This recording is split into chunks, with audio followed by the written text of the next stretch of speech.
The Governor of West Pokot, John Lunyang'apuo, will be here with us shortly. He's joined us for the program. Good morning, Governor. Thank you for joining us this morning. Thank you. Good. Before we dip into matters corruption, I want to get an idea of what is happening in your county right now. We've recently seen you on TV quite a bit talking about the situation there. We saw the mudslides and, of course, what happened to residents of your county as well. What would you say is the situation as of this morning?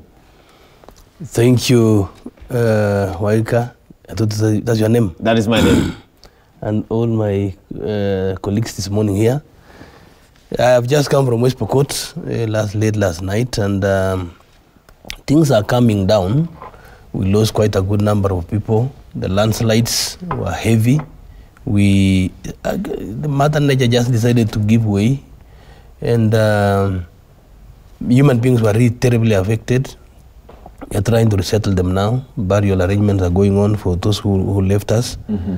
And we are only telling Kenyans who are living in areas that are a bit dangerous with these heavy rains coming. And for the first time, Weatherman is telling us to be ready for heavy rains. Normally, they would say opposite. We don't take them seriously, but it is tough. But I want to thank Kenyans for standing with us. It has been gracious. Working with the spirit of Kenyans that I've seen, and we continue standing with one another. It is not West Pokot alone. I'm told many parts of Kenya are also affected. Are you able to give us, and I know there's been some different numbers that have been put out there of how many people actually lost their lives in the county. What do you have as a final count as the county?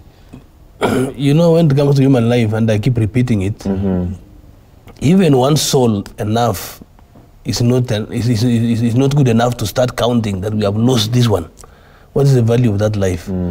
As at yesterday, 16 people have not been recovered. 16 bodies, which means we have. This is day 8, meaning we have lost 16 people, and the ones we have already confirmed are 42. Okay. Some have been buried. We are burying some of them lastly on Tuesday, next week 10th.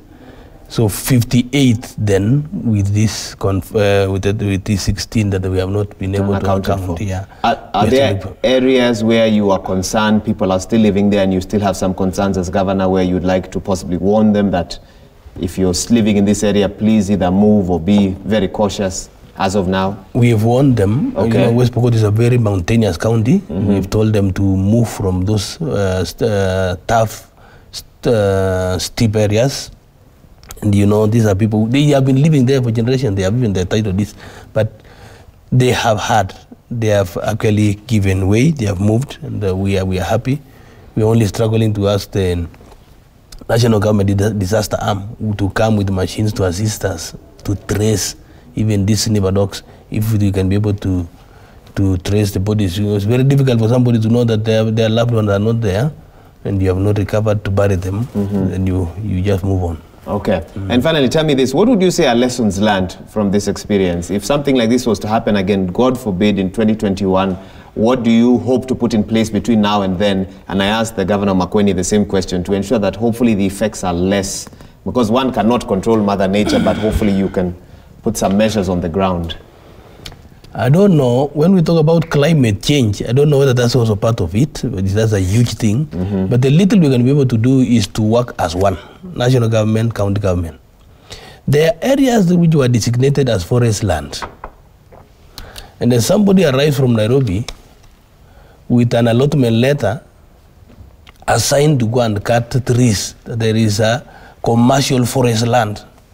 I do not Despite the ban on logging, somehow that letter allows them to...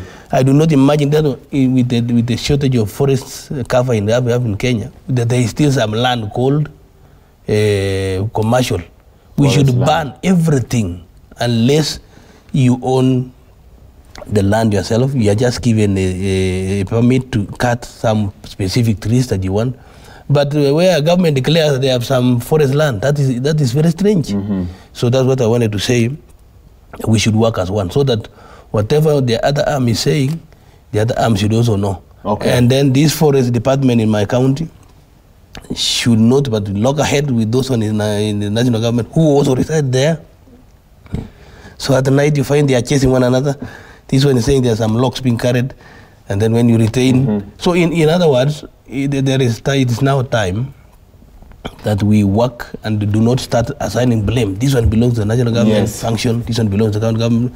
A forest is simply a forest, whether it belongs to a county government or a national government. Tell me this briefly before we take the break. We had also heard that a lot of residents have cleared trees for agriculture.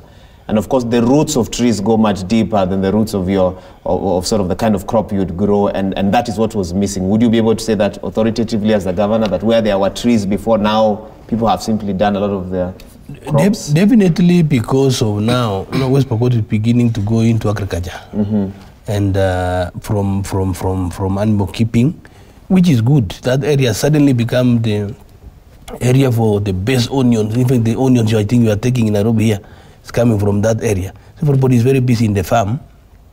I don't know what has happened to the soil that suddenly the best onions come from there. So some of the people that have been cutting trees, not necessarily West Pokot alone, areas that we must keep. There's a rule which says you should not be very close to the river. Just keep some distance. That one needs to be enforced by all means. Anybody going to do farming close to the river, we should just remove them. So that's why I'm saying concerted efforts need to be put together. That those laws and regulations must be abided. The county assemblies must adapt some of those rules and laws and approve to become theirs. And national government must work together for the same. Okay. And it should be a decree. Yeah. And it should be a decree. Yeah. Thank you so much, Governor, just for shedding light on what's happening in your county. And on that note, we take a short break. When we come back, let me give you some stats here. According to the United Nations, every year $1 trillion is paid in bribes across the world, while an estimated 2.6 trillion are stolen annually through corruption, a sum equivalent to more than 5% of the global GDP. In developing countries, according to the United Nations Development Program, funds lost to corruption are at an estimated 10 times the amount of official development assistance. Now, where is Kenya in all this? Kenya is ranked position 144 out of 180. This was in the latest Transparency International rankings for 2018. We wait for early 2020 to get the 2019 numbers. And the world is marking International Anti-Corruption Day on the 9th of December 2019. What does that day mean to you as a viewer this morning? What are your thoughts? What should Kenya be focusing on in the war on corruption? Let us know. I'll be getting the views of my panelists here on the other side of the break on that. But we also want to engage you as well. 22422 is our SMS line. The hashtag is Daybreak, at Wahigmora, at Citizen TV Kenya. Let us know your thoughts, and I'll be reading your feedback as I engage my guests on that topic shortly. Stay with us.